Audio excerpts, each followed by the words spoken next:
You all know the NCAA has been around for more than 100 years, right? This month, July 2025, is the first time that we have something called revenue sharing.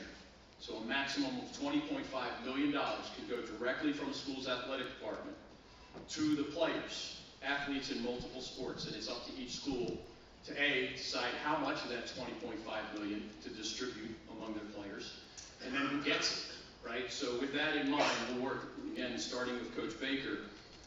How does this new NCAA structure affect your school or even your job as a football coach? Yeah, I think you'll probably hear the same thing from each coach.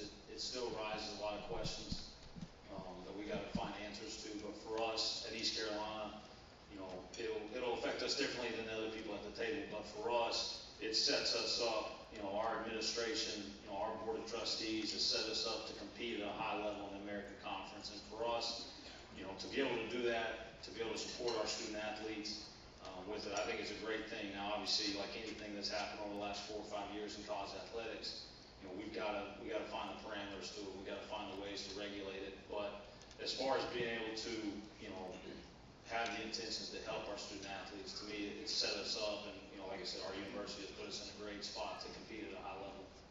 Coach Oliver, you always look at me funny when I ask these questions because I know you're living in a slightly different world than some of the others next to you. You think? I'm just quoting you. Well, no, obviously not every conference is getting 20. Each school getting $20-some million, whatever you're talking about. So I don't know. I think there's a place for it. Obviously, we're in a little different tax bracket, but I think you're laughing a little hard over here. But no, I think it's a place for us where we can help our young men get home during holidays and things of that nature, and help with their nutritional needs. But as far as the Bentleys and the Maseratis and all that other stuff, you see these guys talking about, it's crazy. We haven't gotten there yet. Coach Belichick. Yeah, it's similar to the NFL model, but with way less money. You're looking at maybe $300 million for 50-some players in the NFL, compared to say $15-20 million for 100 players in college football. So the money's quite different, but the model is similar. Coach Diaz. Yeah, I think it's different, right? We've had so much change in our sport, but I think it reinforces the things that never change. You still need to be a relationship-based organization. You want your recruiting to be relationship-based. We're fortunate too, the parents who drop their kids off at Duke University want their kids to graduate from Duke, and so now really the name of the game is retention.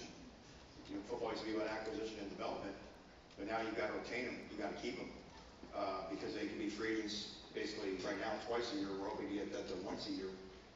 So we say in our building, retention is a daily chore. You got to be the same people every day to make the relationships last, to keep them, which is no different than any of you do in your business, your line of work, to keep your employees happy. Coach Dorn. Yeah, it's probably the last 3 or 4 years. Been doing this 31 years in college now. Seen more change than I did in the previous 28 of my career. And when the NIL first started, it was a mess. And so I think we're all happy that the revenue share is now on campus. We were out fundraising. I know Manny and I, when NIL started, like it was 50% of our job. I mean, it was crazy. And so to now know that there's guaranteed rev share dollars that we don't have to go out and do that with. And I felt sorry for the donors. A lot of them are in here. I mean, it was donor fatigue for many of you. And thank everyone in here that's done that, because it's important. It's been great to see what some of our student athletes have been able to do for their families. And I mean, life-changing for some of them whose, rent was up and they couldn't pay the rent, things like that, and getting their families to come to games. It's been really good. And so, for the ADs that we work for, the chancellors, presidents that we work for, to know that revenue now is coming in through guaranteed streams, I think has been a very positive thing. I would say, we all deal with the negative sides of it, and hopefully they'll be able to get their arms around, making this thing what it's supposed to be. The NCAA was created to create a level playing field for college sports, and it's been the opposite for the last 4 years. It's been who can pay the most to create a football baseball team. You know, as you saw with last year's national champion, supposedly was paying over $20 million for their roster. And so we need to get back to where coaching and development and relationships is still the major focus behind what we do, and not just how much we can, you know, come up with to get somebody on our team. These guys have very